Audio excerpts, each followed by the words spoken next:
Təbii ki, İmam Əhməd burada qaydanı müxtəsər gətirir. Deyir ki, biz qiblə əhlindən heç kəsin etdiyi əməlinə görə cənnətlik və cəhənnəmlik olduğuna şahidlik etmirik. Lakin əksər mətnlərdə, əksər kitablarda bunun dalınca əlavə bir qeyd gəlir. Əksər alimlər bu qeydi qoyurlar, hətta məsələ tam aydın olsun. Və həmin qeyd də nədir? Deyirlər ki, Allah və Rasulunun, yəni kitab və sünnətin cənnətlik və cəhənnəmlik olduqlarına dair şahidlik etdiyi kəslərdən başqa. Bunu istisna edirlər. Bu qeyd nə deməkdir? Yəni o kəslər ki, onların cənnətlik olduqlarına dair və ya cəhənnəmlik olduqlarına dair Quran və sünnədə dəlil var, biz şahidlik edirik ki, o insan nədir? Cənnətlikdir. O insan nədir? Cəhənnəmlikdir. Təbbət yedə əbi ləhəbin və təb. Deməli, Əbu Ləhəbin cəhənnəmlik olmasına Quran şahiddir, biz də şahidik.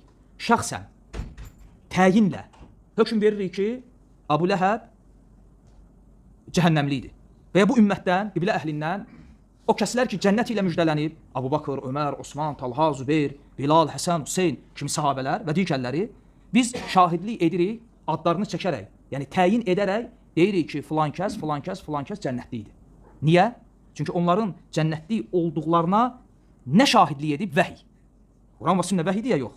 Deməli, onların cənnətlik olduğuna və ya kimlərinsə cəhənnəmlik olduğuna vəhiy şahidlik edibsə, biz də vəhyin şahidlik etdiyi bir şey şahidlik edəndə dəlilsiz danışırıq, yoxsa dəlillə?